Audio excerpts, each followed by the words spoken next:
नमस्कार। 24 चुनाव की सबसे बड़ी शख्सियत।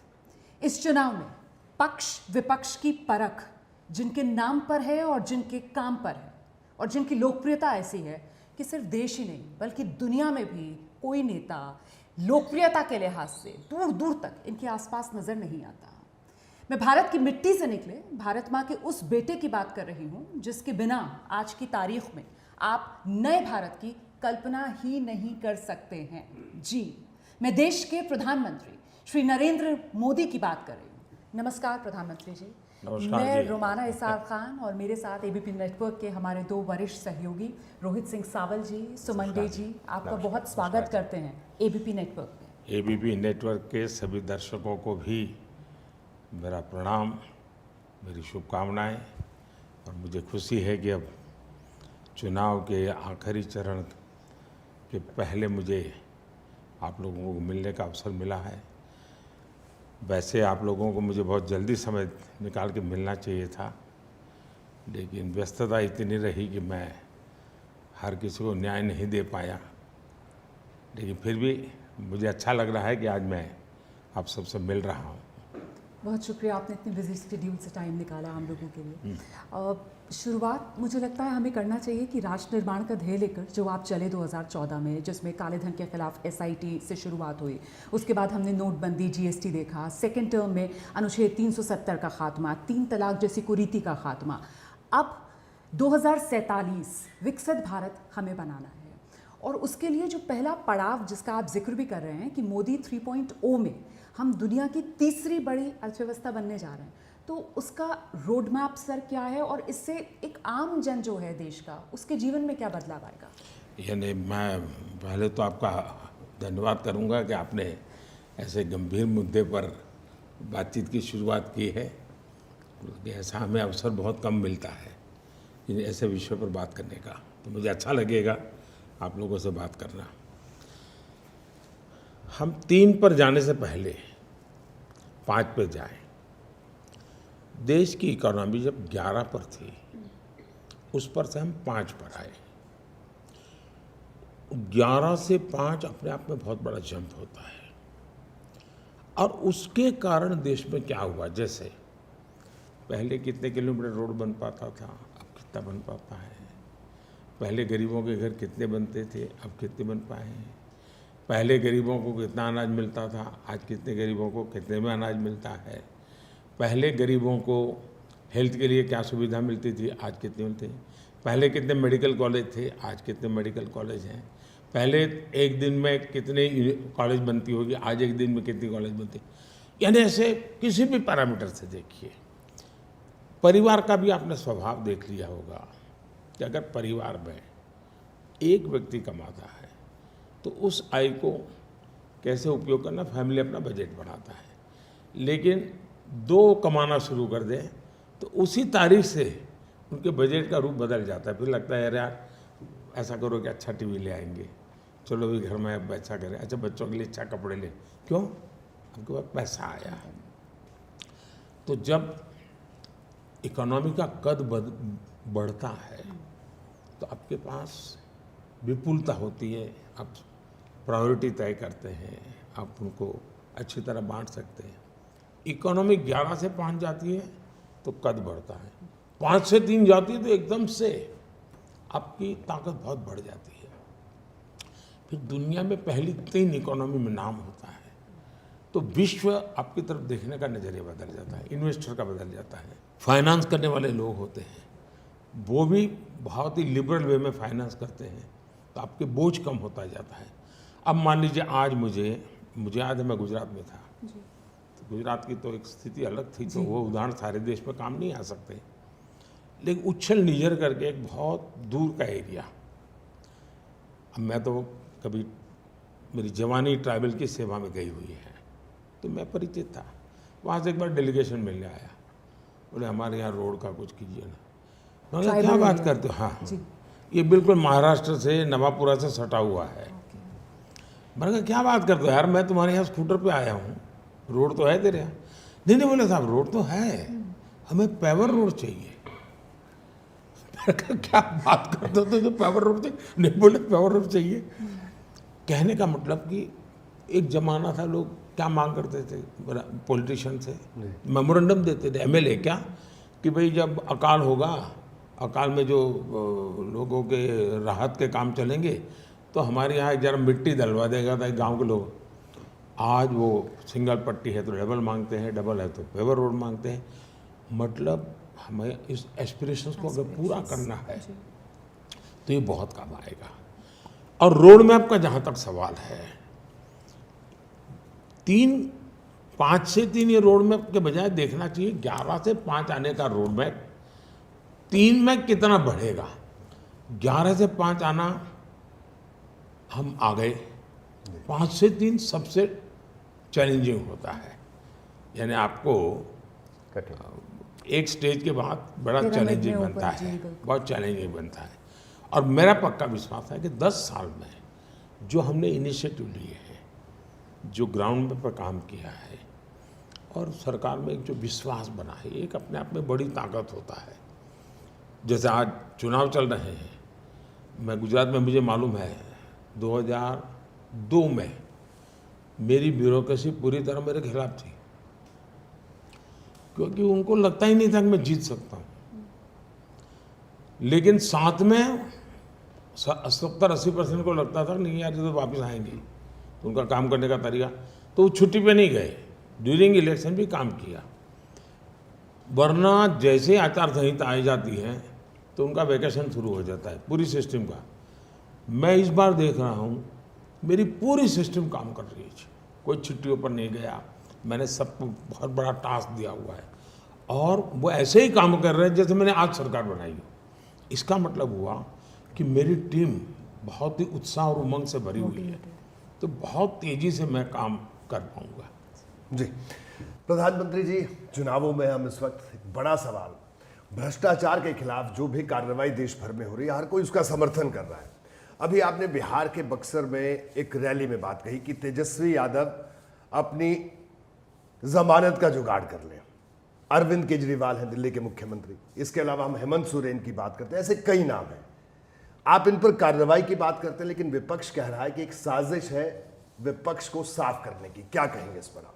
Irrespective of any political party, any ideology, कितना ही बड़ा क्यों ना हो, कितना ही, लेकिन हमारे देश में हम क्या सुनते थे पिछले 20 साल के, साहब कुछ भी हो ये छोटे छोटे बेचारों को छोटी मछलियां फंसा देते, छोटी मछलियां, मगरमच्छ तो छूट जाते हैं। अब मैं हैरान हूँ जी, मेरे देश में पूछा जा रहा है कि आप मगरमच्छ को हाथ क्यों लगाते हो।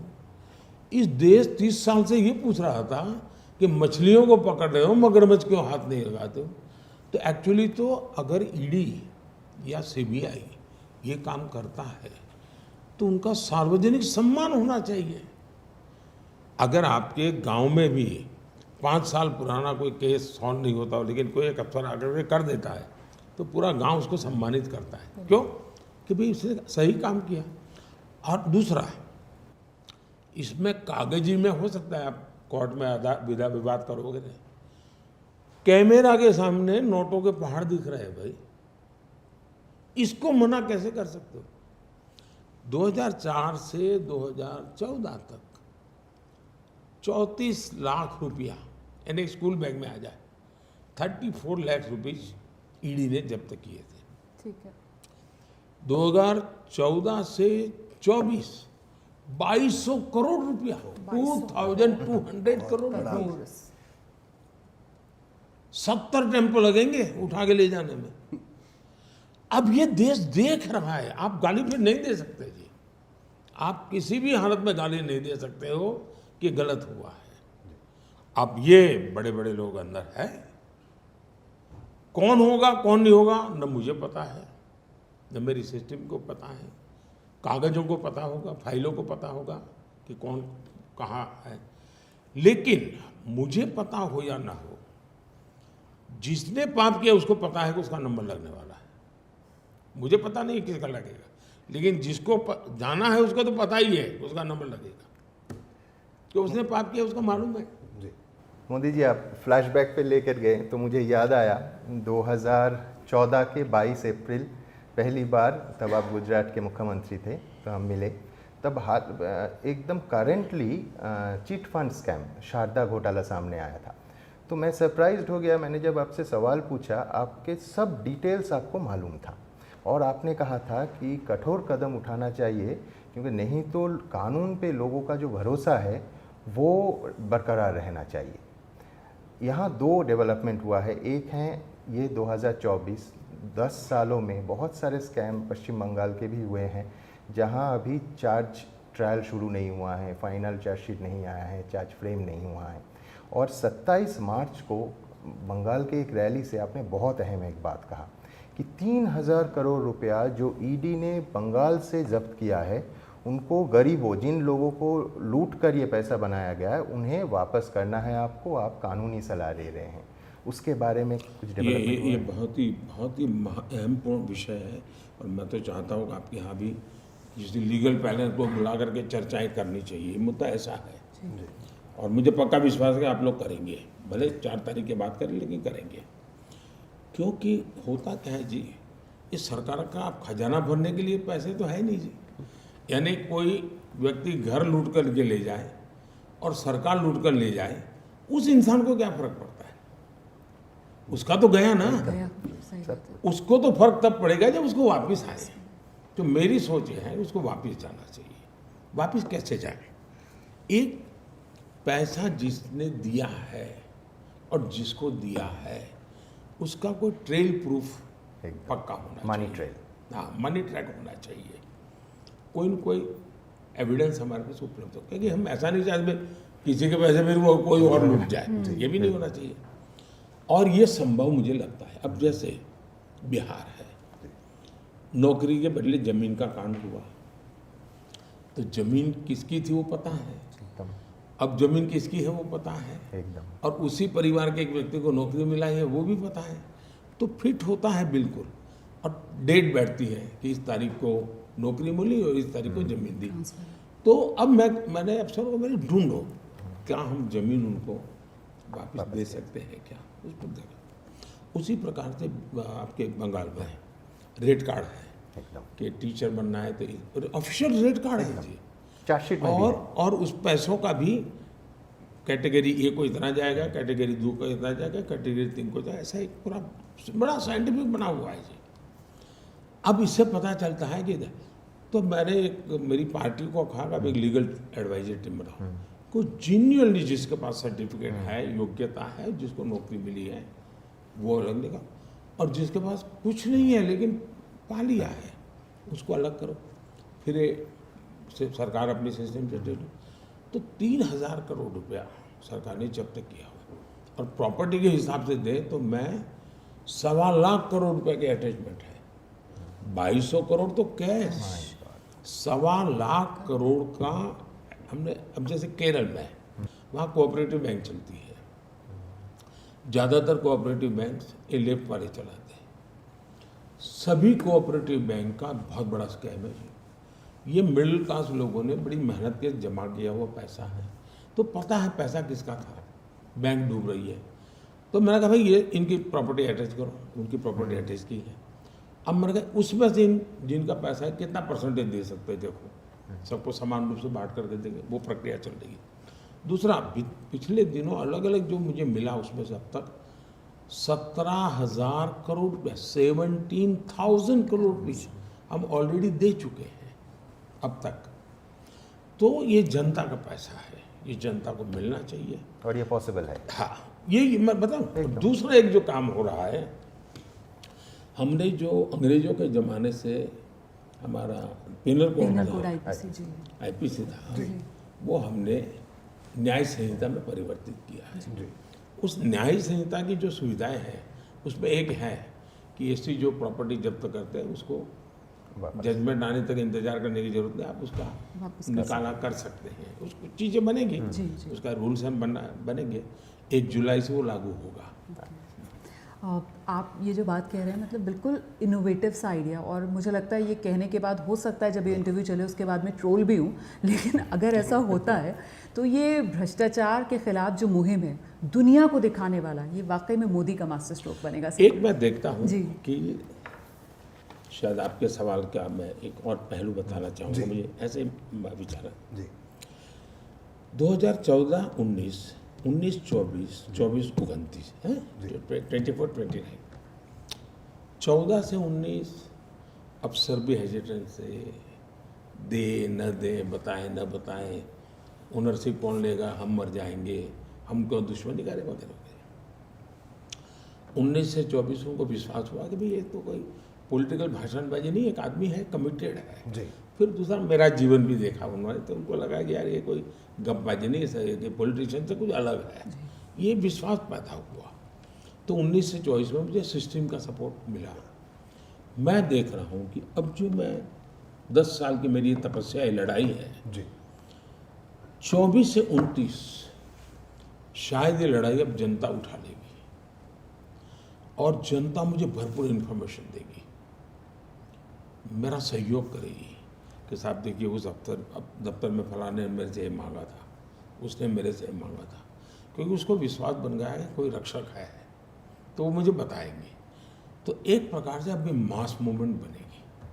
24 to 29 फिर कोई गाली गलौज नहीं करेगा, भ्रष्टाचार के खिलाफ कोई भी मांगेगा कि ठहरो भाई मैं आपकी फ़ोटो निकाल दूँ, जैसे मैंने अभी एक सुझाव दिया जी कि भी आप ट्रेन में टिकट चेकर टिकट बिना टिकट लोगों को पकड़ता है, लेकिन कुछ लोग ऐसे होंगे जो बार बार पकड़े जाएंगे, तो जो 10 बार से ज़्यादा बार बिना टिकट पकड़ा जाए उसकी फ़ोटो वहाँ प्लेटफॉर्म पर लगा कि ये सज्जन इस तारीख को पकड़े गए, इस तारीख को पकड़े गए। मैंने कहा देश देखेगा क्या? तो वो बगल में बैठा हुआ, अच्छा ये बिना टिकट वाला आया है, वही चेकर को बुलाएगा, यार वो आ गया है। Habitual offender. बिल्कुल ये होने वाला है जी, मैं ये देख रहा हूँ जी।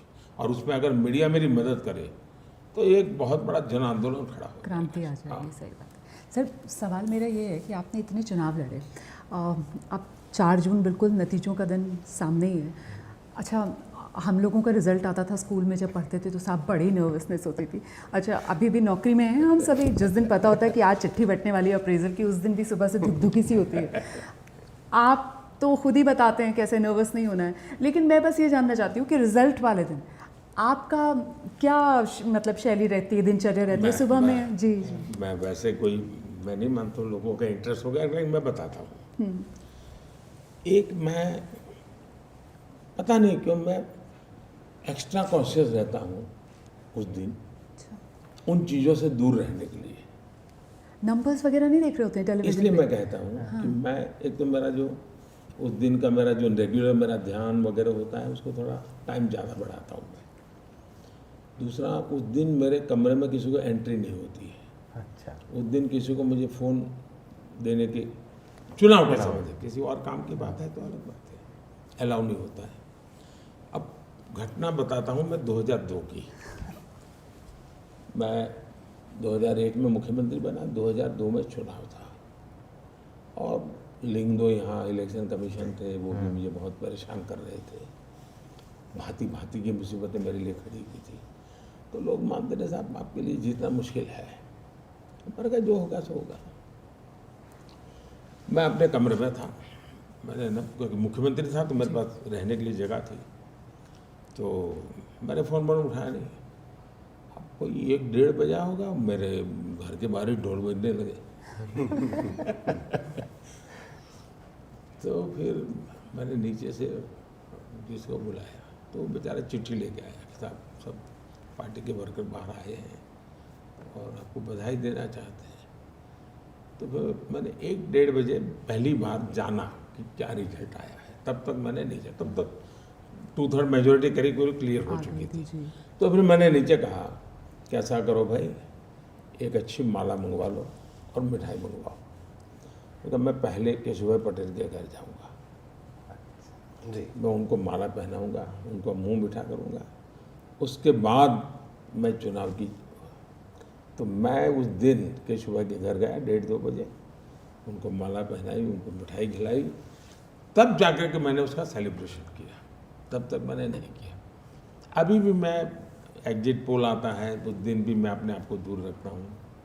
जिस दिन रिजल्ट आता है उस दिन भी करीब करीब एकदम से क्लियर हो जाओ करीब 1:30-2 बजे तक, तो मैं ज़्यादा उसमें अपने आप को उलझाता नहीं। तो मैं एक प्रकार से विरक्त भाव से अपना समय मेरे भीतर खोया हुआ मैं बिताता हूँ। यानी आप नतीजों का इंतजार करते हैं, रुझानों पर ध्यान नहीं देते। मैं न रुझान पे ध्यान देता हूँ, न नतीजों पे ध्यान देता हूँ। मैं एक मिशन के लिए मरने वाला इंसान हूँ। तो 30 तारीख शाम तक मेरा काम है, मैं करता रहूँगा। मेरी पार्टी ने मुझे कहा है, उसके बाद मेरा कुछ नहीं होता है जी, हो गया, मैंने काम कर लिया। माँ फलेषु कदाचन, गीता में जैसे बोले। प्रधानमंत्री जी, आजकल आपको तानाशाह कहा जा रहा है। मौत के सौदागर से ये शब्दावली की शुरुआत हुई। इस डिक्शनरी को अगर देखूं, मैं इसे पॉलिटिकल डिक्शनरी कहूंगा, इसमें सैकड़ों शब्द जुड़ते गए, मुझे ठीक से याद है। लेकिन नरेंद्र मोदी इसको किस तरह से देखते हैं? इग्नोर करते हैं, तकलीफ होती है, क्या कहेंगे इस पर आप?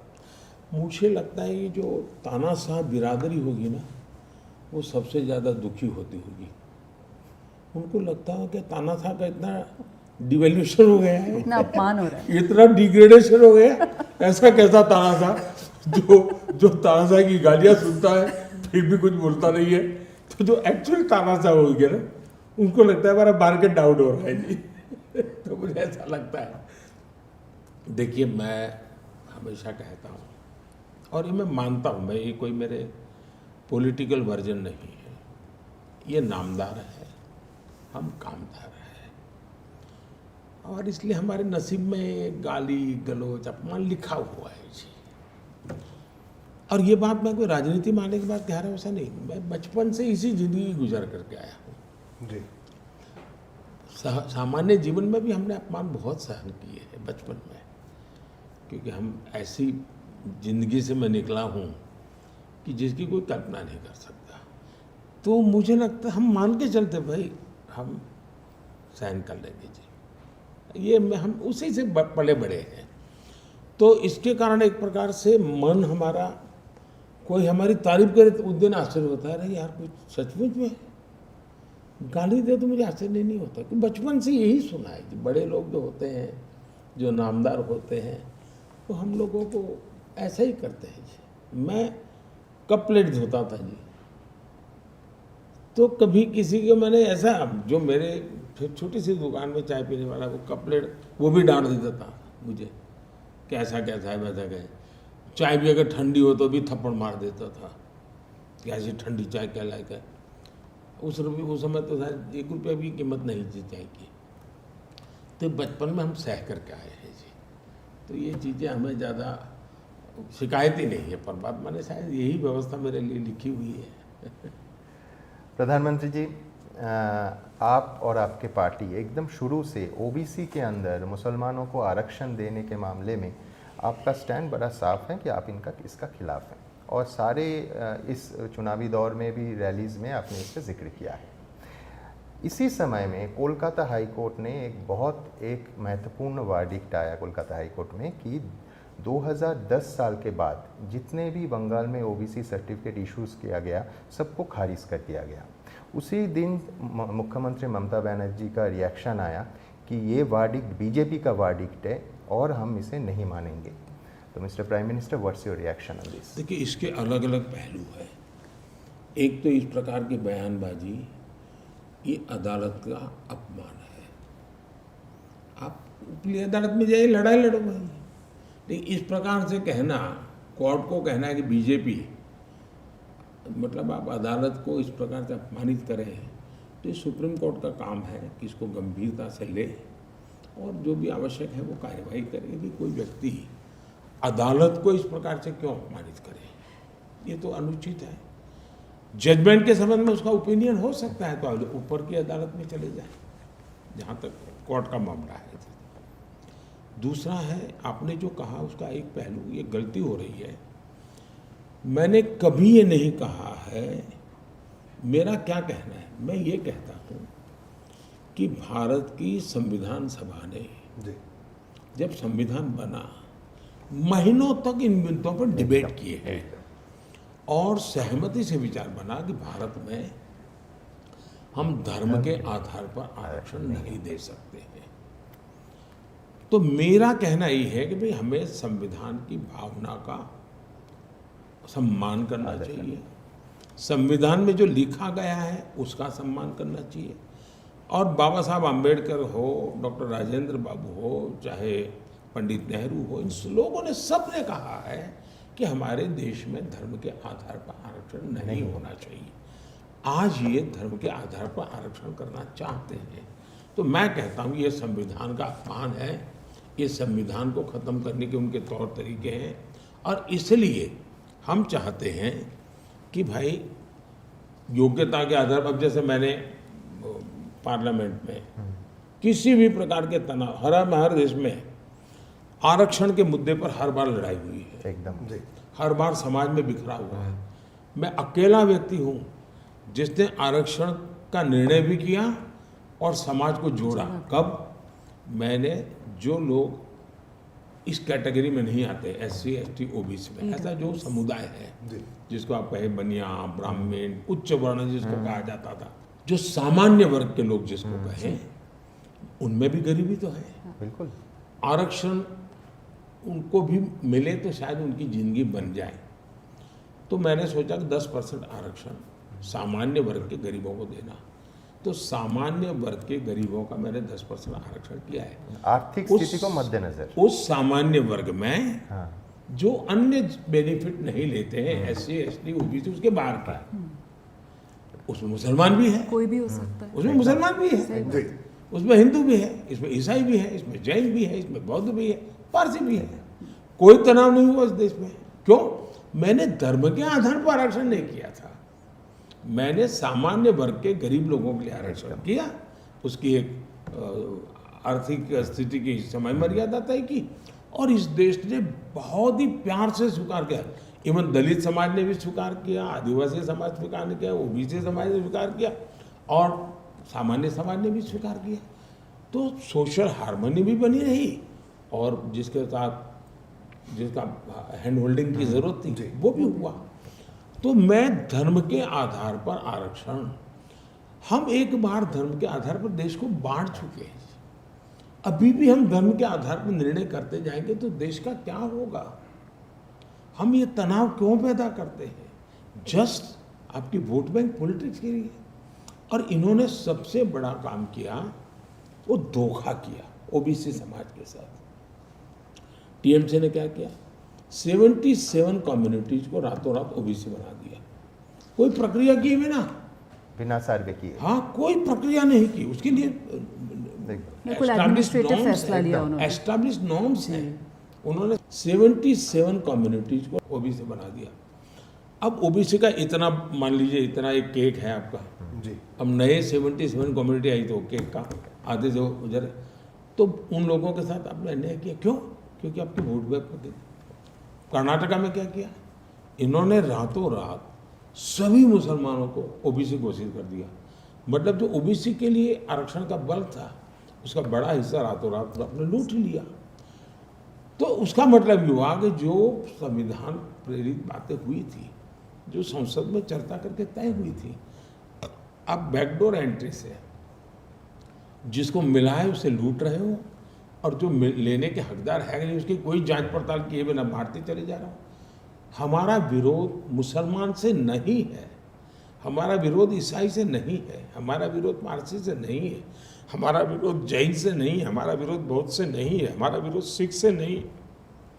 हमें कहना है, भारत का संविधान कहता है कि धर्म के आधार पर आरक्षण नहीं होना चाहिए, और हमें लेटर एंड स्पिरिट में अब ज़्यादा जिम्मेवारी से इसको पालन करना चाहिए। उस समय इतना गंभीर था मामला, आज तो ज़्यादा गंभीर है।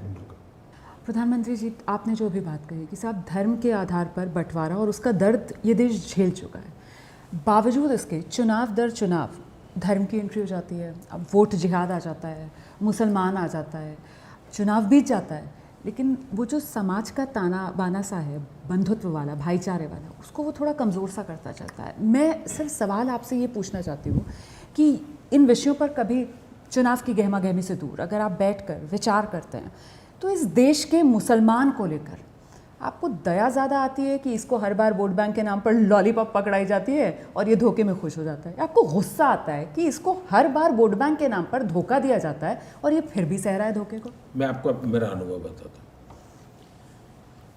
मैं उस दिन बहुत चौंक गया था जिस दिन देश के एक प्रधानमंत्री ने लाल किले से कहा। हमारे यहाँ पहले प्रधानमंत्रियों के लाल किले से बोलने की स्टाइल थी, हिंदू, सिख, ईसाई ऐसा बोलते थे, वर्णन करते थे। मैं हैरान हो जाता था, ये सबका अलग आइडेंटिफिकेशन किसको एड्रेस कर रहे हो तुम? क्या देश का प्रधानमंत्री ये नहीं कहता मेरे प्यारे देशवासी? मैं गुजरात में था तो मैंने शुरू किया 5 करोड़ मेरे गुजराती, मैंने टर्मिनोलॉजी शुरू की, धीरे धीरे सबको करनी पड़ी ताकि कोई इधर उधर भटके ना। सब मेरे हैं, सही बात है। उनको भी फील होगा हम गुजरात का भला करने के लिए हम गुजरात के नागरिक हैं। ये वातावरण मेरे यहाँ भी मैं 140 करोड़ मेरे देशवासी बोलता हूँ। शुरू में आया तब 120 करोड़ देशवासी बोलता था। हमने अपनी भाषा टर्मिनोलॉजी में एकता की तरफ जोड़ना चाहिए। आपने देखा होगा मैंने सरदार वल्लभ भाई पटेल का स्टैच्यू बनाया है और मैं तो चाहूँगा कि आपके एबीपी की कोई बड़ी मीटिंग वहीं करनी चाहिए आप लोगों ने। जी देखेंगे आप, ये दुनिया का सबसे बड़ा है वो तो एक बात है, लेकिन उसमें नाम रखा स्टैच्यू ऑफ यूनिटी। क्यों? तो सरदार साहब के साथ देश की एकता का मुद्दा जुड़ा हुआ है। और मैं मानता हूँ कि एकता ये भाव निरंतर चलता रहे। अभी मेरी सरकार ने एक योजना बनाई इस बजट में, 50 साल के लिए विदाउट इंटरेस्ट स्टेट को हम पैसे देते हैं ताकि आप अगर कोई डेवलपमेंट है, उसमें एक मेरी योजना ये, अगर आप हर राज्य के कैपिटल में एकता मॉल बनाते हैं, एकता मॉल के पीछे मेरी कल्पना है उस एकता मॉल में हिंदुस्तान के हर राज्य की हर चीज़ अवेलेबल होनी चाहिए। यानी मुझे लखनऊ के एकता मॉल में गया और मुझे केरल की चीज़ चाहिए तो वहाँ मिल जाएगी। एकता का भाव बनना चाहिए। हम विघटन का भाव बना रहे हैं। जहाँ तक आपने जो चिंता व्यक्त की, ये चिंता सही है। वोट जिहाद, कोई मदरसा से निकला हुआ कोई मौलवी बोल देता तो अभी भी मानते कि चलो भाई उसकी शिक्षा दीक्षा से। एक हाईली क्वालिफाइड फैमिली से वोट जिहाद की बात निकलती है तब चिंता बढ़ जाती है, कि ये गलत रास्ते पे जा रहा है। ये ऐसा होना नहीं चाहिए। कोई छोटे मोटे लोग इधर उधर बोलने वाले कहीं पर भी मिल जाएंगे तो मैं उनके लिए शिकायत नहीं करता। और शाही परिवार के निकट परिवार, हाईली क्वालिफाइड फैमिली, उसने ये रास्ता अपनाना ये चिंताजनक है। तीसरी बात है, मैं अपना गुजरात का एक अनुभव बताता हूँ। अहमदाबाद में एक मार्केट है माणिक चौक में, बड़ा इंटरेस्टिंग मार्केट है। कोई इतनी भीड़ रहती है, आप साइकिल नहीं चला सकते, साइकिल हाथ में लेकर के नहीं जा सकते। पैदल भी चलना है तो आपको पार करते करते 15-20 मिनट लग जाएगी। और वो सारा का सारा व्यापारी मुसलमान है और सारा का सारा खरीदार हिंदू है। यानी 100% व्यापारी मुसलमान, 100% खरीदार हिंदू। बड़ा यूनिक सा है। तो मैंने 30-40 लड़कों को ट्रेन किया। मैंने कहा तुम लोग 3 दिन लगातार इस मार्केट में घूमते रहो और इनको जरा चिढ़ाते रहो, सब व्यापारियों को। ऐसे टेढ़े मेढ़े सवाल पूछो, खरीद करने जाओ, क्यों चाचा दिवाली कैसी है? तो जवाब क्या आते थे? है अरे भाई बहुत अच्छी दिवाली। फिर चिढ़ाओ जरा, अरे ये राक्षस बैठा है और तुम्हारी दिवाली ठीक है? मोदी बैठा है यहाँ, तुम क्या बात करते हो? मोदी के खिलाफ मत बोलो, इसकी माँ को पता चलेगा ना मुझे हमको खाना नहीं मिलेगा। तो बोले क्यों? बोले ये मेरा लड़का कभी दुकान नहीं आता था, ये मोदी है ना, बोले रेगुलर दुकान आता है। बोले पहले ये भटकता था, ये बोले ये बच्चा है ना, बोले छुट्टियाँ है तो आया है, पढ़ता है, बोले पहले पढ़ता नहीं था। तो सब तो उसकी माँ इतनी खुश है मोदी पर। ये मेरा 2002 की दिवाली का अनुभव है जी। ये एक यूनिक सोशल सेलिब्रेशन है।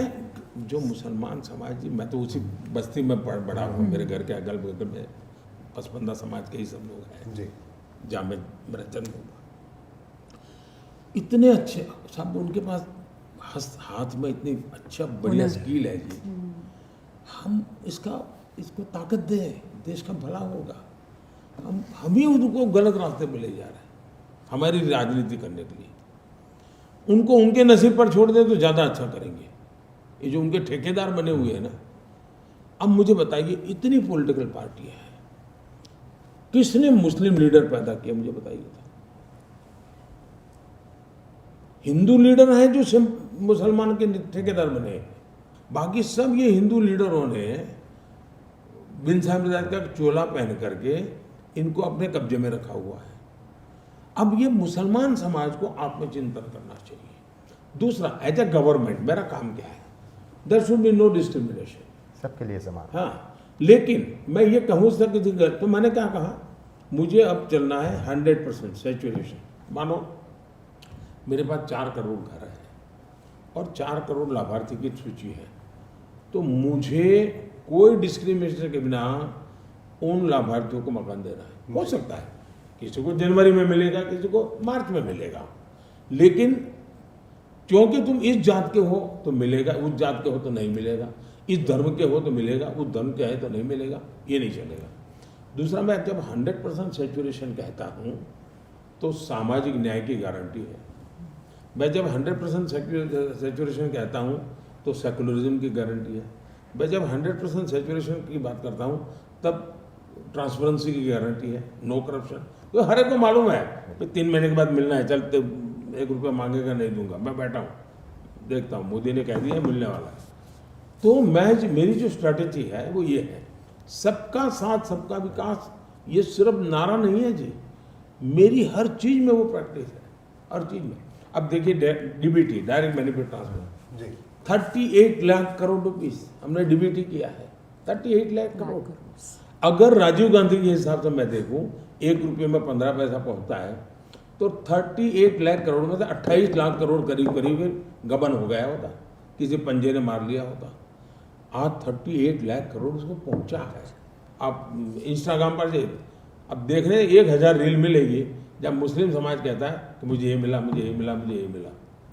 वो तो आंकड़ों में नजर आता है। हाँ। चाहे उज्ज्वला योजना हो, चाहे प्रधानमंत्री आवास हो, जो मुसलमानों की इस देश में आबादी है, अगर लाभार्थी इन योजनाओं की देखा जाए तो मुसलमान तो उससे बहुत ज्यादा, मतलब बढ़ चढ़कर उनको मिल रहा है। सबको मिला है जी, सबको मिला है। लेकिन फिर भी कुछ लोग हैं मोदी जी जो पसंद और नापसंद की बात कहते हैं कि मुसलमान पसंद करता है, कुछ कहते हैं कि नहीं पसंद करते मोदी को, ये सवाल उठता है। ऐसा है कि लोकतंत्र में ये उसका अनिवार्य अंग है। अगर सब लोग मुझे पसंद करें तो वो लोकतंत्र कैसे हो सकता है? ये तो तरीका नहीं हो सकता। फिर तो वो मजबूरी है उनकी कि मुझे पसंद करना पड़े, मुझे वो नहीं चाहिए जी। जिस दिन वो कन्विंस हो जाए, जिस दिन उनको लगे कि हाँ यार हमारा भविष्य इसमें है। दूसरा, मुसलमान को भी समझना हो, देश के भविष्य के साथ उसका भविष्य जुड़ा हुआ है। वो ये माने कि देश डूब जाएगा और बच जाएगा, वो होने वाला नहीं है जी। और देश बनेगा और मुझे घर बैठे मिल जाएगा, तो एक स्थिति आएगी कि शायद न भी मिले, क्योंकि जो रुपया रुपये को खींचता है जी, जो फिर आगे निकल जाएगा। और इसलिए मैं उनको कहता पढ़ाओ भाई, बच्चों को पढ़ाओ, अवसर है, तुम मौका खो रहे हो फिर रह जाओगे जी। तुम्हारा काम है इसलिए मैंने एक मेरा बहुत पहले 2013 के इंटरव्यू, मैंने कहा एक हाथ में कुरान हो मुझे इतना नहीं, लेकिन एक हाथ में कंप्यूटर होना चाहिए। जी, मुझे उनका भविष्य बनाना है, वो पीछे रह जाएंगे, मुझे दर्द है जी। दुनिया बहुत तेजी से आगे चली जाएगी और ये इसकी हमें चिंता करें। और मुझे बताइए साहब, कोई देश 10% का हो, 12%, जो भी हो, अलग अलग लोग आंकड़े बताते हैं, वे अगर अविकसित रह जाए, वे अगर समृद्ध न हो, तो मेरा देश समृद्ध हो सकता है क्या? आपका शरीर है, वजन अच्छा है, ऊंचाई अच्छी है, सब मजबूत है, लेकिन एक हाथ जी। नहीं है, अच्छे काम नहीं करता है, उसको स्वस्थ माना जाएगा क्या? सभी अंग स्वस्थ होने चाहिए। तो ये भी मेरे देश का एक महत्वपूर्ण अंग है। अगर वो अस्वस्थ होगा, मेरा देश कैसे स्वस्थ हो सकता है जी? जी, मोदी जी, पसंद नापसंद की बात से ही जुड़ा हुआ ये सवाल है कि विपक्ष में भी ऐसे बहुत से नेता हैं जो निजी तौर पर आपको पसंद करते हैं। हो सकता है उनकी पार्टी की मजबूरी हो कि आपको विरोध करना पड़ता है, आपके खिलाफ बोलना पड़ता है, लेकिन विपक्ष में ऐसा कौन नेता जो नरेंद्र मोदी को पसंद हो? ऐसा है कि मैं नाम बताऊं वो अच्छा नहीं होगा, लेकिन मैं आपको बताता हूँ। ये जो आपने देखा, मैं अलग से उदाहरण दूँ, कोर्ट के अंदर वकीलों के बीच में कैसे लड़ाई होती है, जी। लेकिन उनके पारिवारिक दोस्ताना बहुत अच्छा होता है, ये आपको दिखता है। पॉलिटिकल फील्ड में भी बहुत कुछ होने के बाद भी अपनापन भी तो होता है जी। अपनापन होता है। जैसे प्रणब मुखर्जी कांग्रेस के थे, अब मुझे याद है कि 2019 के चुनाव के दरमियान उन्होंने 3-4 बार मुझे फ़ोन किया होगा इलेक्शन 19 में, जी। हाँ, उन्होंने कहा भाई मोदी जी, मेरा एक क्षेत्र नहीं है, लेकिन इतनी मेहनत करोगे, तबीयत को कौन देखता है? बड़ी वो तो कांग्रेस से थे, मैं तो बीजेपी का था, बिल्कुल। और मैं कांग्रेस को हराने के लिए काम कर रहा था 19 में। फिर भी वो मुझे फ़ोन करके कहते थे। आप भी तो उन्हें दादा बोलकर बहुत सम्मान करते हाँ, मैं उनको बहुत सम्मान करता, और वो तो मैं सीएम बना उसके पहले भी करता था। ऐसा होता था कि मैं यहाँ दिल्ली में रहता था, जी। मॉर्निंग वॉक के लिए मैं ये राष्ट्रपति भवन हो गई उस इलाके में जाता था। प्रणव दा को भी मॉर्निंग वॉक की पद्धति थी, तो एक छोटा डंडा रखते थे, मैं सामने मिल गए तो उनके पैर छूता था। उस समय जब आप संगठन का काम देखते थे। मैं पार्टी का संगठन करता था, वो कांग्रेस के मिनिस्टर थे, जी। हाँ, वो पैर चलते थे, मैं उनके पैर छूता था जी। सार्वजनिक जीवन में जी हमें सबका, अब जैसे हमने नरसिम्हा राव को भारत रत्न दिया, हमने प्रणव दा को भारत रत्न दिया, उससे कोई वोट पाने का काम नहीं है जी। इस देश में ऐसा तो नहीं चल सकता मेरों के लिए, मेरे परिवार के लिए मैं करूँगा। हमने गुलाम नबी साहब को हमने पद्म भूषण दिया, हमने बेग साहब जम्मू कश्मीर के, जी। उनको दिया। देखिए साहब, ऐसा हो रहा है। अब देखिए, हमें राष्ट्रपति बनाने का मौका मिला 3 बार। अटल जी को 1 बार मिला, 2 बार मुझे मिला। अटल जी को मिला तो हमने मुसलमान को राष्ट्रपति बनाया, जी। मुझे मौका मिला तो हमने पहले दलित को बनाया, बाद में आदिवासी बनाया। ये सबका साथ सबका विकास का मंत्र है। पॉलिटिकली भी मेरे इन सबसे अच्छे संबंध है, सबसे, जी। सिवाय कि शाही परिवार, मेरा कोई कम्युनिकेशन नहीं है। लेकिन मैं उनके तकलीफ के समय हमेशा बहुत प्रोएक्टिव रहा, तुरंत चिंता करना। कुछ भी हुआ तो एक बार शायद 19 का कोई चुनाव था, और सब महाराष्ट्र में राहुल जी के हवाई जहाज़ को कुछ गड़बड़ हुआ, तो तुरंत मुझे पता चला कुछ, तो मैंने उनको फ़ोन किया। मैंने कहा भाई, राहुल गांधी? हाँ, मैंने उनको फ़ोन किया। मैंने कहा भाई, दूसरा मैं बताता हूँ।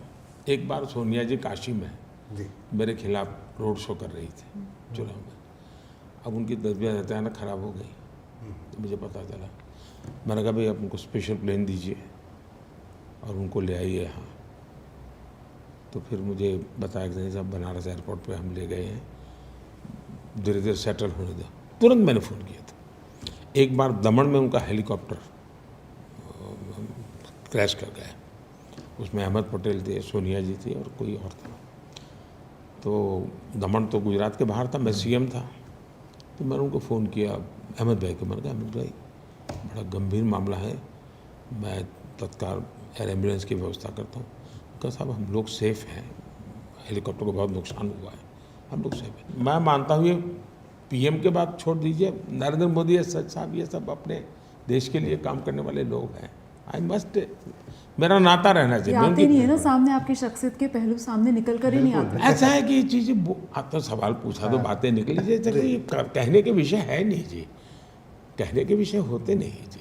ये चीज़ें ऐसी होती है जो अपनापन है, इसमें राजनीति नहीं होती है जी, ये अपनापन होता है।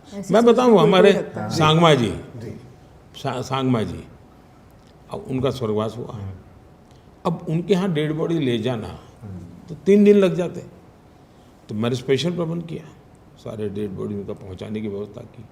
तो ऐसा है कि हमें एक दूसरे के सुख दुख के साथी रहना होता है साहब। हम ऐसे किसी के खिलाफ कुछ करना, ये अपना काम नहीं होना चाहिए। और मेरा सरकार नियम वो अलग बात है। प्रधानमंत्री जी, रामकृष्ण मिशन से आपका वर्षों पुराना रिश्ता है। आपने कई बार मुझे भी कहा है कि पूर्व प्रेसिडेंट स्वामी आत्तोस्थानंद जी, आप उनके सेवक रह चुके हैं, वो मैग्नेट की तरह आपको बंगाल की ओर खींचते थे। तो लेकिन अनफॉर्चुनेटली इस चुनावी राजनीति में रामकृष्ण मिशन, भारत सेवाश्रम संघ और इस्कॉन को घसीटा जा रहा है। एक तो ये कितना दुखदायक है आपके लिए, दूसरे आपके बंगाल के विरोधी ये भी बोल रहे हैं कि आपके पुरुलिया वाले सभा में, रैली में, वहाँ भारत सेवाश्रम संघ के महाराज थे, तो वो भी क्यों, मतलब ये भी संघ का राजनीतिकरण हो रहा है। पहली बात ये है कि जहाँ तक मेरा जीवन का सवाल है, मेरे जीवन में बंगाल की बहुत बड़ी भूमिका है। क्योंकि मैं घर छोड़ा तब मेरे दिमाग में और कुछ नहीं था। विवेकानंद जी थे, बंगाल था, रामकृष्ण मिशन थे, और मेरा पहली जो मेरी भेंट हुई स्वामी आत्मस्थानंद जी से हुई। तब उनकी आयु भी बहुत छोटी थी, मैं तो बच्चा था। तो मुझे उन्होंने निराश नहीं किया, कई दिनों तक मैं वहाँ रहा रामकृष्ण मिशन में। उन्होंने मुझे काफ़ी मदद और जीवन भर मेरी मदद की। उन्होंने मुझे बहुत गाइड किया। और क्योंकि मैं जब निकला तब कहाँ जा रहा हूँ मुझे मालूम नहीं था, और कौन मिलेगा, कैसे बात होगी। लेकिन ये एक प्रकार से जो एक मेरी नई दुनिया की शुरुआत की एंट्री पॉइंट यही था। उन्होंने मेरी काफ़ी मदद की और जीवन भर वो करते रहे। और मज़ा ये है कि मैं सीएम बना या मैं पीएम बना, उनको कोई लेना देना नहीं था। उनके लिए तो मेरा नरेंद्र, वो मुझे हमेशा तू करके बुलाते थे। मेरी माँ के मुझे तू नहीं कहते थे, आत्मस्थानंद जी मुझे तू कह करके बुलाते थे आखिर कभी। और जब मैं अस्पताल में मिलने गया तो भी वही भाव था उनका। तो मेरा वो एक अलग नाता रहा है। इन दिनों इनके साथ जो हो रहा है, कोई मुझे बताए जी कि अगर स्वामी अग्निवेश आपकी चुनाव सभाएं में संबोधित करे तो आपको कोई प्रॉब्लम नहीं। लेकिन ये आप मुझे बताइए, क्या ममता जी कलकत्ता की गलियों में ये सभी साधु महात्मा को लेकर के जुलूस नहीं निकाले हैं क्या? हर साल 2-3 बार कोई लड़ाई होती है तो ऐसे ही लोगों को आगे करके निकलती है। अगर किसी के विचार वो नागरिक हैं, और ये लोकतंत्र तो एक प्रकार से बहुत बड़ी ओपन यूनिवर्सिटी होती है। मैं तो चाहता हूँ किसी ने घर में नहीं बैठना चाहिए, हर एक ने बाहर निकलना चाहिए, हर एक ने अपने ओपिनियन खुल करके बताने चाहिए, हर एक ने एजुकेट करना चाहिए एक दूसरे को। ये मंथन का समय होना चाहिए। इलेक्शन ये हमारे विचारों के मंथन का महापर्व होना चाहिए, भलाई के लिए। ऐसा है जिसका जो ठीक लगता है बोलो ना भाई। ऐसा है, खुलापन कभी न कभी बेनिफिट करता है। पॉइंट ऑफ व्यू हम दबा के रखेंगे तो अंदर से कभी विस्फोट हो जाएगा। आओ निकलो भाई, जो भी गुस्सा है निकालो। कोई मुझे मौत का सौदागर कह देता है तो मुझे लगा कि चलो कम से कम उसका गुस्सा तो निकला यार, उसको अच्छी रात को नींद आएगी। वेंटिलेशन हो रहा है। इस काम तो है उनको। मुझे याद है आपका ऑफिशियल रेसिडेंस गुजरात में सीएम के नाते जो था, तो हर कमरे में देखा कि स्वामी विवेकानंद का एक मूर्ति है। कुछ नहीं तो है, मूर्ति होगी या फोटो होगा। प्रधानमंत्री के तौर पर आपके विचारधारा में भी स्वामी ऐसा है विवेकानंद कि का मैं जब छाप छोड़ा। विवेकानंद जी का शिकागो में लेक्चर को 100 साल हुए, हाँ, तो मैं उसी सभागृह में एक छोटा सा कार्यक्रम के लिए गया था। वहाँ मुझे लेक्चर के लिए बुलाया था, तो मेरा वो नाता रहा है। और जब मैं राष्ट्रपति ओबामा को मिला तो उन्होंने मुझे जो किताब दी वो 1893 की उस कॉन्फ्रेंस का जो स्पीच है कंपाइलेशन था, नहीं कंपाइलेशन पूरा सबका, वो ढूंढ के रखा था। और विवेकानंद जी वाले वर्जन का उन्होंने फ्लैग रख करके मुझे वो किताब दी थी। यानी मुझे बड़ा अच्छा लगा। उसी प्रकार से मैं जब जर्मनी गया तो जर्मनी चांसलर उन्होंने परमहंस जी की, रामकृष्ण देव जी की अच्छी बहुत पुरानी चीज़ निकाल करके रखी थी। वो मुझे ओरिजिनल किताब दी उन्होंने। इसका मतलब अगर आप उस मन विचार से हैं तो दुनिया में भी इसका प्रभाव होता है। प्रधानमंत्री जी बिहार की अभी बात कर रहे थे, फिर हम विदेश चले गए, लेकिन मैं ज़रा बड़े खुशनुमा से माहौल में लेकर चलती हूँ आपको जम्मू कश्मीर। चुनावी हार जीत से अलग वहाँ से जो कश्मीर के लोगों के उत्साह वाले आंकड़े मतदान प्रतिशत के तौर पर सामने आ रहे हैं, इससे आपको क्या ऐसा लगता है कि अनुच्छेद 370 ख़त्म करने का जो आपका फैसला था, ऐतिहासिक फैसला, वो कश्मीरियत की कसौटी पर इस बार खरा उतर रहा है? आपको मैं बताता हूँ जी, कश्मीर का मेरा नाता बहुत पुराना है। मैं संगठन का काम करता था, मैं हर इलाके में पब्लिक ट्रांसपोर्ट में ट्रैवल करता था। बहुत परिवारों में मेरा नाता रहा है। अब ये तो ये 80-90s के कालखंड की मैं बात कर रहा हूँ। फिर मैं एक एकता यात्रा लेके चला था कन्याकुमारी से कश्मीर, तो एक बड़ा हाईलाइट था जी। मैं पुट्टपट्टी जाता था साईं बाबा के पास, तो वहाँ 5-6 कश्मीरी मुसलमानों की छोटी छोटी जगह थी। तो मेरा अड्डा था वो, मैं वहाँ बैठता था।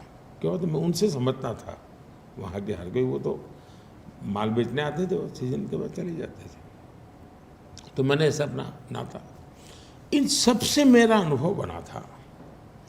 फिर जब मैं यहाँ प्रधानमंत्री बना तो बड़ा टर्निंग पॉइंट आया। टर्निंग पॉइंट ये आया कि वहाँ एक बाढ़ आई। तो जिस दिन आई बाढ़ में उसी दिन वहाँ चला गया। अब इस देश में ऐसे प्रधानमंत्री की किसी कल्पना ही नहीं कि ऐसे आया। तो बाढ़ आई थी श्रीनगर में, मुख्यमंत्री कहीं और था, अफसर कोई अवेलेबल नहीं था। तो मैं तो चल पड़ा, तो उस इलाके में गया जहाँ आतंकवादियों की भारी चलती, और मैं ऐसे ही पानी में बिक करके चल रहा था। फिर मैं वापस आया तो एयरपोर्ट, तब तक ये लोग 6-8 घंटे के बाद आए सब। एयरपोर्ट पे मीटिंग की तो इनको कुछ पता ही नहीं था। वो लोग अपने मुसीबत, और बड़ी भारी बाढ़ थी, अपनी मुसीबत में जी रहे थे। मैंने वहाँ 1000 करोड़ रुपीस देने का घोषणा किया। फिर मैं वापस आया। फिर मैंने तय किया कि मैं दिवाली वहाँ बिताऊंगा। अब दिवाली वहाँ बताऊँ मतलब ये था कि मैं मेरी दिवाली छोड़ करके उनके दुख में शरीक होने गया। मीडिया ने क्या चलाया कि ईद के दिन जाते तो मतलब था, दिवाली की छोड़ के मैं जाते हो क्या मतलब, विवाद वो उस दिशा में ले गए। तो मैं फिर वहाँ करीब 40 के डेलीगेशन को मिला। सबके सब मुझे कहते थे, साहब हम अकेले आपको मिलना चाहेंगे, कोई होना नहीं चाहिए। मैं कहा ठीक है। फिर सब कहते थे साहब आपको जो मदद करनी है करिए, नहीं करनी है तो मत करिए, लेकिन ये स्टेट गवर्नमेंट के माध्यम से मत करना। अच्छा, हमें डायरेक्ट कुछ कर सकते हो तो करना, वरना मत करना। बोले हमें कुछ नहीं चाहिए। तब मैं समझ गया कि यहाँ तो ये सरकार के साथ किसी का लेना देना ही नहीं है। इनके बाद मैंने एक के बाद एक कदम उठाया। आप हैरान हो जाएंगे जी, जम्मू कश्मीर बैंक, इसका जो टर्न अराउंड हुआ है ना, वो अपने आप में एक बहुत बड़ा केस स्टडी है। जम्मू कश्मीर बैंक को लुटेरों ने लूट लिया था, माफ़ करना मुझे। आज जम्मू कश्मीर का शेयर कैपिटल इतना बढ़ गया, इतनी कॉन्फिडेंस बढ़ गया, जम्मू कश्मीर बैंक बहुत बढ़िया बन गया, प्रॉफिट मेकिंग बैंक बन गया। हमें किसी का बुरा करना होता थी, क्यों करते? ऐसी कई चीज़ें। अब वहाँ बात तो पहुँचती है ना। कोविड के समय मैं स्पेशल केयर करता था कि भाई ये ठंडा प्रदेश है, उनका ही करता नहीं, हिमाचल का भी करता था, उत्तराखंड का करता था। दूसरा मेरा आग्रह था कि जो टूरिस्ट डेस्टिनेशन है वो कोरोना से जल्दी बाहर आ जाए, गोवा, कश्मीर, हिमाचल, क्योंकि रोजी रोटी शुरू हो जाए। तो मैंने पहले वैक्सीनेशन वहाँ किया था जी। आपने देखा, गोवा, हिमाचल एंड जम्मू कश्मीर। यानी ये कोई बारीकी से देखता नहीं चाहिए कि भाई कोई आदमी दिमाग इतना खपा कर एक चीज़ कर रहा है। इन सारी बातों का परिणाम है कि आज चुनाव में परिणाम आया, और मुझे खुशी है कि कश्मीर के लोगों ने कश्मीर के लिए मतदान किया है जी, और देश के लिए मतदान किया।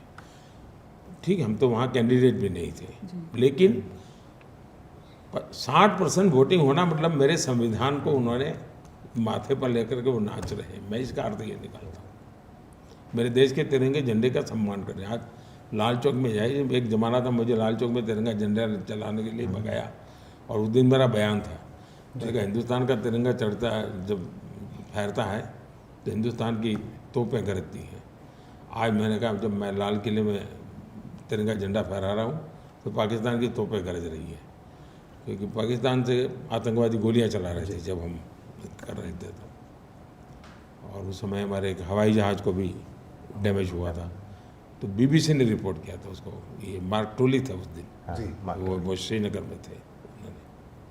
कहने का मतलब ये है कि एक लंबी यात्रा मेरी रही है, व्यक्तिगत भी, और बहुत ही निश्चित रूप से मैं मानता हूँ कि कश्मीर में बहुत पोटेंशियल स्पोर्ट्स में है। एक बच्ची, शायद कभी आप लोग उसको आजकल का है मुझे मालूम नहीं, वो पत्थर मारती थी। एक बार मैंने टीवी पर देखा, अरे बच्चे में इतनी ताकत है, पत्थर इतना दूर जाता है इसका। तो मैं कहा ढूंढो उसको, मैं उसको ले आया। आज वो इतनी बढ़िया प्लेयर बन गई है, देश की नेशनल प्लेयर बन गई है। वो पत्थर मारने वाली बच्ची की आवाज हाँ। है। घर वाले सब तैयार हुए कि हाँ हाँ सब, मैं कहता हूँ ना बुरे लोग नहीं है जी, कोई संभाले इनको। माहौल तो ऐसा बनाया जाता कि तो इंटरेक्ट ही नहीं करना चाहते दिल्ली ऐसा से। है जी, किसी को पता ही नहीं वहाँ क्या है जी, वो एक बम फूटा वही न्यूज बन जाती है, बाकी 50 काम की पता चर्चा नहीं होती जी। अभी यानी इसका मतलब ये नहीं कि वहाँ गलत लोग नहीं है, बुराइयाँ नहीं है, ऐसा मैं नहीं कह रहा हूँ, लेकिन सब गई बीती बातें नहीं है जी। एक और सवाल, आप नवाचार की आप हमेशा बात करते हैं, अभी भी इस रोचक बातचीत में भी बड़े आपके नए नए इनिशिएटिव हमने सुने। ये बताइए मोदी जी, वो वक्त कब आएगा जब इस देश के आम आदमी को मुफ्त राशन की ही जरूरत नहीं रहेगी? वही हमारा ड्रीम होना चाहिए, लेकिन उसके तरीके डेडलाइन तय करके नहीं होते हैं, जी उसके लिए एक प्रोसेस होती है। मैं गुजरात का अनुभव बताता हूँ। जी मैं गुजरात में गरीब कल्याण मेला करता था। वो क्या होता है, सरकार की जितनी बेनिफिट की स्कीम होती हैं वो, और सरकार का काम रहता था कि पूरे डिस्ट्रिक्ट में से लाभार्थियों को ढूंढो, कौन इसका हकदार है, कौन हैंडीकैप जिसको ट्राईसाइकिल मिलना चाहिए। कागज़ पर काम नहीं चल गया, मुझे लास्ट माइल डिलीवरी मेरी विशेषता है, तो उनको घर घर जाना पड़ता था, 3 महीने तक सर्वे करना पड़ता था, फिर हर एक को लेकर के आओ, और साथ में एक और व्यक्ति को लाने की छूट, जी और एक 20-25 मंच बनाता था हर बेनिफिट के भी, ये इस बेनिफिट का ये मंच, इस बेनिफिट का ये मंच, उनके कलर कोड रहता था अच्छा, पास का, तो उस प्रकार से फिर वो बड़ा करीब 1-1 लाख लोग होते थे, एक डिस्ट्रिक्ट में 1-1 लाख लोग थे। लेकिन वहाँ एक विशेषता होती थी मेरी, उसके पहले मैं डिस्ट्रिक्ट के स्कूलों में कंपटीशन करता था कि आपको एक नुक्कड़ नाटक लिखना है, अच्छा, और उसका विषय रहता है अब मुझे गरीब नहीं रहना है, अब मुझे गरीब नहीं रहना है, एस्पिरेशन। ये थीम। डिस्ट्रिक्ट अपने तरीके से नाटक बनाए, उसकी कंपटीशन होती थी, और उसमें जो बेस्ट ड्रामा होता था 12-13 मिनट का होता था, जब गरीब कल्याण मेला होता था, मैं मंच पर बैठता था, मेरे सामने उसको करना होता था, उसको मौका मिलता था परफॉर्म करने का, और उसमें होता कार्यक्रम गरीब कल्याण मेले का, होता काम था गरीबों को मदद करने का, लेकिन मैसेज होता था अब मैं गरीब नहीं रहना चाहता। फिर 5-6 लोग भाषण के लिए मैं अलाउ करता था, जो अपना BPL कार्ड लेकर के आते थे, जी और वो वहाँ अपना भाषण करते थे, और फिर BPL कार्ड सरेंडर करते थे कि अब मुझे गरीब नहीं रहना है। जैसे एक बार मेरा बलसाड़ में कार्यक्रम था, तो 18-19 लोग आए, जी और उसका मुखिया था, उसने भाषण किया कि अब मुझे गरीब नहीं रहना है, तो उनको कारण बताना पड़ता था कि भाई गरीब नहीं मतलब क्या। तो उसने कहा कि हम लोग गांव में आदिवासी लड़के थे, तो बोले वो भजन कीर्तन भगत की तरह वो बजाते थे, जी तो बोले सरकार के अफसर आए, उसने कहा कि तुम इतना अच्छा बजाते हो तो तुम्हारी ट्रेनिंग करें। तो बोले हम लोगों को और चीज़ें उन्होंने सिखाई, ले गए हमको। फिर हमको बैंक से इतना पैसा मिला, बैंक से पैसा मिला तो हमने अब वो शादी ब्याह में बाजे वाले की कंपनी बना दी है, तो हम 18 लोग हैं और बजाते हैं, और हमको हर जगह पे लोग बुलाते हैं। तो बोले अब हमारे अपना टेम्पो भी है, हम टेम्पो में जाते हैं, और हम प्रति व्यक्ति की इतनी इनकम हो गई, अब हमें BPL नहीं रहना है, ये हमारा कार्ड सरेंडर। दे। तो ऐसे 8-10 लोग मंच पे आके BPL सरेंडर है ना, गरीबी से मैं बाहर निकला हूँ, उसका मुझे उसका उत्सव, गरीबी से बाहर निकलने का उत्सव। हम क्या करते हैं, गरीब बनाने का कार्यक्रम बनाते हैं। जरूरत करो, हैंड होल्डिंग करो, लेकिन मिजाज पैदा करो, मुझे इससे बाहर आना है। मैं जो घर दे रहा हूँ तब घर नहीं दे रहा हूँ, नए अरमान दे रहा हूँ जी, वो 4 दीवारें नहीं दे रहा हूँ, नए सपनों का बीज बोता हूँ। उसी दिन उसको लगता है अरे घर मिल गया, यार चेयर लानी पड़ेगी, ऐसा करो आज इतना पैसा बचाएंगे, या पर्दा करना पड़ेगा। मैंने एक बार क्या किया, सूरत में गरीबों के लिए मल्टी स्टोरी घर बनाए। फिर मैंने एक NGO को बुलाया, मैंने कहा घर देने से चलेगा नहीं भाई, इनको ट्रेन करो कि जो टॉयलेट है कैसे उपयोग करना, सफाई कैसे करना, घर के बाहर पैर पहुंचने के लिए क्या रखना, हाथ धोने। मैंने ट्रेनिंग की जी 3 दिन, और उनको सिर्फ मकान नहीं, जिंदगी बदलनी है। तो मैं ऐसी छोटी छोटी चीज़ें करते करते निकला हुआ इंसान हूँ। और इससे मुझे लगता है आज 25 करोड़ लोग गरीबी से बाहर आए, ऐसे नहीं आए जी। लेकिन मैं उनको थप्पा मैं नहीं मारना चाहता, वो कहेंगे साहब अब निकल गए। जैसे मैंने एक दिन लाल किले से कहा कि जिसको ज़रूरत नहीं है वो गैस की सब्सिडी क्यों लेते हो जी। इस देश में 1.25 करोड़ लोग, मुझे गैस सब्सिडी सरेंडर कर दीजिए। हम देश के लोगों पर भरोसा करें जी, उनको मोटिवेट करें, उनके सामर्थ्य को हम जगाएं, हमें परिणाम मिलता है जी। और मैं मानता हूं कि जो आप चिंता कर रहे हैं कि कब बंद होगा, बंद करना ही नहीं पड़ेगा, ऊपर से वो दान देना शुरू करेगा। जैसा मुझे इतने साल मैंने खाया है, मैं अब देश के लिए करना चाहता हूँ। प्रधानमंत्री जी, जिंदगी बदलने का बात है तो औद्योगिक विकास का बात होना चाहिए, और ख़ास करके बंगाल में अगर औद्योगिक विकास की बात करें तो सिंगूर का मामला सामने आ जाएगा। ममता बनर्जी के आंदोलन से टाटाज ने जब सिंगूर छोड़ी तो सीधा आपने सानंद में उनका स्वागत कर लिया। आपके मुख्यमंत्री रहने के समय में वाइब्रेंट गुजरात नाम का एक यूनिक सम्मेलन आपने शुरू किया है, जिसका मॉडल पूरे देश में विभिन्न राज्य में फॉलो किया जाता है। अगर कभी बंगाल में आपके पार्टी सत्ता पे आए तो एक औद्योगिक विकास के लिए आपका ब्लूप्रिंट क्या है, और दूसरा इससे जुड़ा हुआ कि युवाओं के नौकरी के लिए आपका क्या प्लान्स है? एक तो बंगाल इस देश का नेतृत्व करता था, आर्थिक रूप से, सामाजिक रूप से, सामाजिक सुधार, कोई भी क्षेत्र लीजिए, हिंदुस्तान का 200 साल का इतिहास निकालिए, हर जगह पे बंगाल नजर आएगा जी। इसका मतलब भरपूर पोटेंशियल से भरा पड़ा हुआ है, सामर्थ्य की कोई कमी नहीं है, संसाधनों की कोई कमी नहीं है, सही नेतृत्व का अभाव है जी। अगर सही नेतृत्व मतलब I am not talking about only political leadership, जीवन के हर क्षेत्र में। अब मुझे बताइए जी, फुटबॉल की दुनिया में हर बंगाली के डीएनए में है फुटबॉल, लेकिन मेरा देश मेडल लेके नहीं आता है। अगर मैंने ठीक से उसके पीछे ध्यान दिया होता तो मेरा बंगाल का फुटबॉल पूरी दुनिया में वो नंबर 1 पे होता। मतलब है एकदम, वो किसी ने पैशन ध्यान है, देना चाहिए था। ट्रेनिंग नहीं है। हाँ, इन्हें केयर करनी होती, लीडरशिप देनी पड़ती, किसी को करना होता है। एग्रीकल्चर में क्या नहीं है साहब, कोई मुझे बताए बांग्लादेश के जूट से मेरा जूट वीक क्यों है? भी बांग्लादेश जूट में क्यों आ गया है? रेडीमेड गारमेंट बंगाल में क्या कमी है जी? रेडीमेड गारमेंट बांग्लादेश से मेरा आगे जाता है, नहीं जाता। नेचुरल रिसोर्सेज क्या नहीं है जी? बंगाल में इतनी संभाल, लेकिन मोदी वाइब्रेंट गुजरात करता था, ऐसा मैं इवेंट कर लूँ, इससे बात बनती नहीं जी। मुझे याद है जी, मुझे 6 महीने मेहनत करनी पड़ती थी जी। मुझे प्रोफाइल तैयार करता था कि भाई यहाँ ज़मीन मिलेगी, यहाँ पर बिजली ऐसे मिलेगी, यहाँ पानी ऐसे मिलेगा, यहाँ आपको लाइसेंस ऐसे मिलेगा, ये काम करने के लिए ये आदमी आपके जिम्मे लगेगा।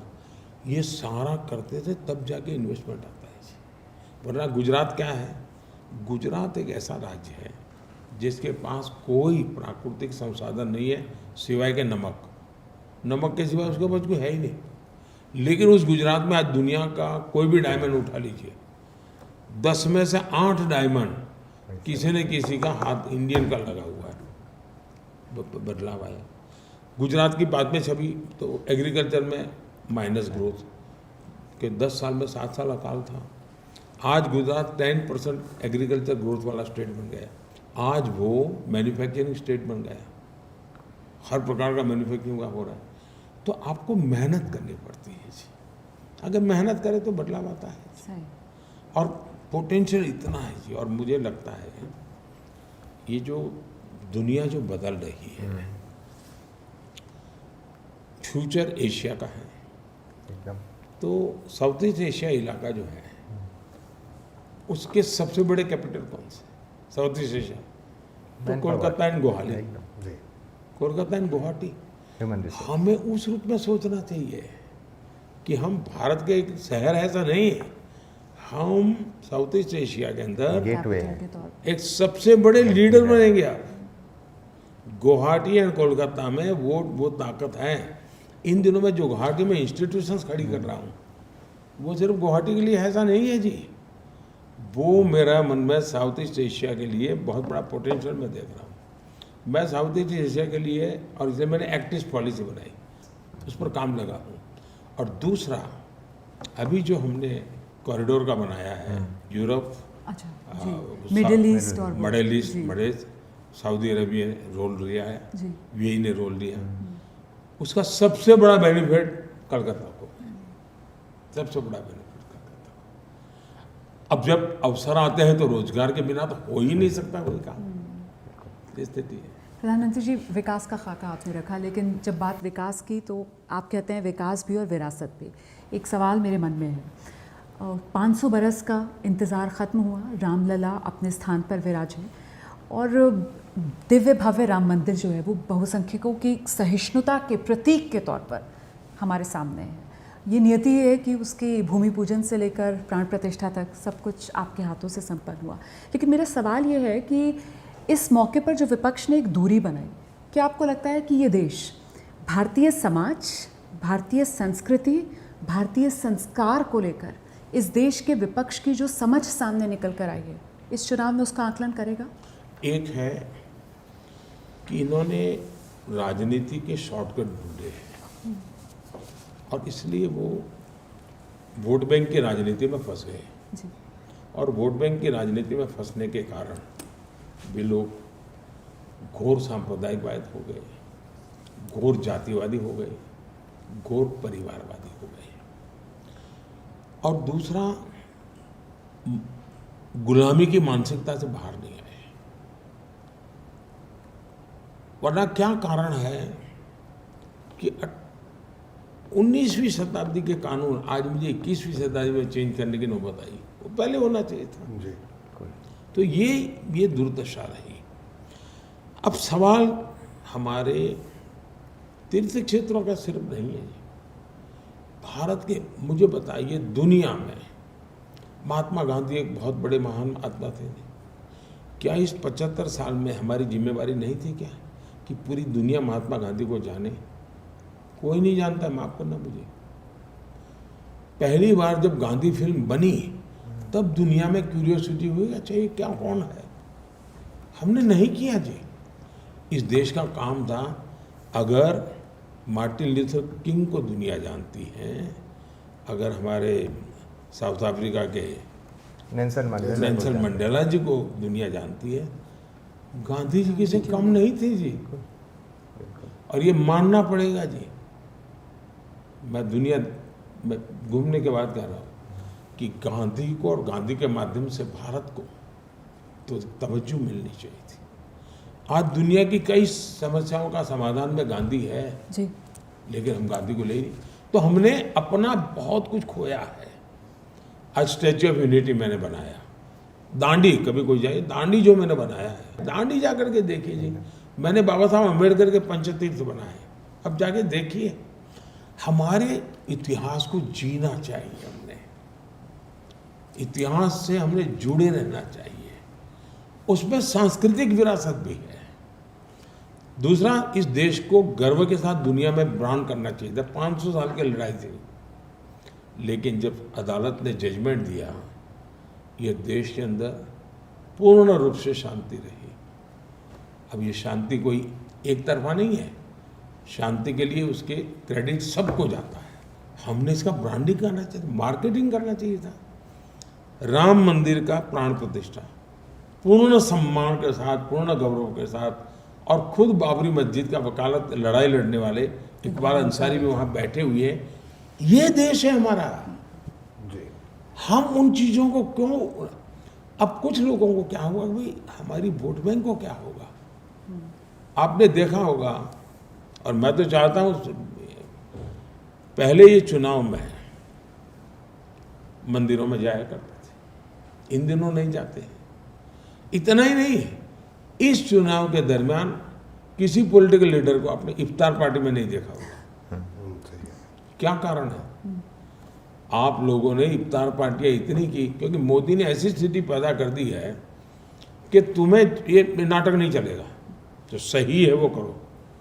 दबाव बढ़ा है इन पर, उनको सारी गलत चीज़ें और लोगों को मूर्ख बनाने वाले जो कार्यक्रम थे वो छोड़ने पड़ रहे, वरना यानी इफ्तार पार्टियां ने वो सबसे बड़े पॉलिटिकल इवेंट बन गए थे, इन दिनों बिल्कुल बंद हो गए। वरना चुनाव में तो सबसे ज्यादा होनी चाहिए। हर एक को डर लगने लगा अभी, अब ये खेल लंबा चलने वाला नहीं है। ट्रू सेकुलरिज्म होना चाहिए, अपीजमेंट सेकुलरिज्म नहीं होता है। प्रधानमंत्री जी, एबीपी न्यूज ने पूरे देश को दिखाया कि किस तरह से यूपीए सरकार के वक्त जो ब्रह्मोस मिसाइल थी उसके निर्यात की फाइल को रोका गया। आपने भी एक्स के जरिए उस पर प्रतिक्रिया जाहिर की थी, लेकिन क्या अब वो पूरी परिस्थितियां बदल गई हैं आपकी सरकार में? किस तरह का रक्षा क्षेत्र आपको मिला था और क्या वो विसंगतियां दूर हो गई हैं, क्योंकि देश ये जानना चाहता है। पहले तो मैं एबीपी को बधाई देता हूं कि आपने इस विषय को एक्सपोज किया जी। ये बहुत ही गंभीर विषय और बड़े अच्छे ढंग से आपकी जिसने भी रिसर्च किया है, अब ये बहुत चिंता का विषय है कि हमारे देश के अंदर विदेशों से इंपोर्ट करने की जो एक बहुत बड़ा underground business western interest group का बना था, इसलिए हमारी सेना कभी आत्मनिर्भर हो ही नहीं पाई। मैंने आकर के हर साल 100 की लिस्ट बनवाता हूँ कि ये 100 चीज़ें अब इंपोर्ट नहीं होगी जी। अगले साल दूसरी 100, अब तक शायद 300 पर पहुँच चुका हूँ मैं, तो उससे भी ज़्यादा पहुँचा हूँ, बड़ा नंबर है वो। बिल्कुल वो इंडिया से ही लेनी पड़ेगी। इसी का इंडिया में मैन्युफैक्चर को विश्वास है, अब तो ये हमारा बिकने ही वाला है, तो वो भी बनाने लगा। जी। जब बनाता है तो वो भी क्वालिटी बना, बनाने वालों की कंपटीशन बढ़ी, पहले 5 बनाते थे 8 बना रहे, तो यानी देश को आज हम 1 लाख करोड़ का मैन्युफैक्चरिंग कर रहे हैं। हमने 21,000 करोड़ रुपए का एक्सपोर्ट किया है जी। इसका मतलब हुआ कि भारत में सामर्थ्य है। जी बिल्कुल। ब्रह्मोस के साथ जो हुआ, अगर ये न होता तो आज से 10 साल पहले दुनिया में मेरा लाखों करोड़ों का ब्रह्मोस बिक जाता और हम नए वर्जन बनाने की क्षमता में आ जाते। खैर मेरा कारखाने का अलग है, तो अब अच्छा हो रहा है, पूरी दुनिया में मांग बढ़ रही है और हम सप्लाई करने के लिए अपनी स्थिति भी बना रहे हैं। मोदी जी, मेरा अंतिम सवाल है साइक्लोन को लेकर। मुझे आज भी याद है कि अप्रैल के महीने में जब गुजरात गए थे, आप मुख्यमंत्री थे, उस दिन एक साइक्लोनिक सिचुएशन था। आप खुद कंट्रोल रूम में खड़ा हुआ, आपको चेयर दिया जा रहा था, आप नहीं बैठ रहे थे, खुद मॉनिटर कर रहे थे। कल रात अभी से कुछ ही घंटा पहले बंगाल में एक साइक्लोन ने हिट किया है। आप कल ही एक रिव्यू मीटिंग भी किया, तो क्या बंगाल केंद्र सरकार बंगाल सरकार के साथ मिलकर राहत और रिव्यू का काम कर रहा है, और जहाँ जहाँ क्षति पहुँचाया है वहाँ क्या भरपाई किया जा सकता है? एक तो मेरा मत है कि प्राकृतिक आपदा हिंदुस्तान में हो या दुनिया के किसी भी भाग में हो, ये मानवीय संकट है। हमारा ह्यूमैनिटेरियन अप्रोच होना चाहिए, बिल्कुल। उसमें कोई राजनीति तेरा मेरा नहीं हो सकता। बिल्कुल। मैं इतनी चुनाव की आपाधापी में था, 4 रैली करके निकला था, लेकिन मैं करके गया तो सारा रेडी रखो, मैं शाम के आते ही रिव्यू मीटिंग करूंगा और इंस्ट्रक्शन दूंगा। मेरे जो MOS है उसको भी मैंने कहा भाई तुम संबंधित लोगों से इसका बात करो। सारी टीमें भेज दी एडवांस में, जैसा हमको पता चला कि 26-27 के बीच में आ रहा है। तो हम बांग्लादेश की भी मदद कर रहे हैं, हम बांग्लादेश को भी पूरी डिटेल में इस सारे ऑपरेशन में हम लोग साथ में काम कर रहे हैं, और बंगाल सरकार के अफसरों के साथ भी हम बिल्कुल ही मिलकर के काम कर रहे हैं। और हम चाहते हैं कम से कम नुकसान हो, साइक्लोन तो रोक नहीं सकते, कम से कम नुकसान हो, उसके लिए जो भी पूर्व तैयारी के लिए करना। कल रात मैंने जो रिव्यू लिया, कभी 30-32 हज़ार लोगों को हमने शिफ्ट कर दिया था। हमारी कोशिश थी कल शाम तक 1 लाख लोग शिफ्ट होने चाहिए थे, और मैं मानता हूँ कि इसमें सवाल ही नहीं उठता है। मानव मात्र की भलाई के लिए जिसके पास जो ताकत है पूरी लगानी चाहिए। मैं इतना ज़रूर कहना चाहूँगी कि आपने जिस आत्मीयता के साथ अपनी बातें रखी हैं, शायद यही वो गुण है जिससे आप इस देश के लोगों को अपना बना लेते हैं, और इस देश ने भी उसी गुण के आधार पर आपको आत्मसात कर लिया। मैं बताता हूँ जी, ऐसा है कि सचमुच हम सब देश के लिए चर्चा कर रहे हैं, देश की चिंता कर रहे हैं। मैं अपने अनुभव शेयर कर रहा हूँ, आप अपनी जिज्ञासाएं कर रहे हैं और वही तौर तरीका होता है। लेकिन दुर्भाग्य क्या हुआ है जी, इंटरव्यू में जाने से पहले आज पत्रकार बहुत डरा हुआ है, उसको अपनी पूरी कैरियर का सवाल खड़ा होगा, क्योंकि एक गैंग है जो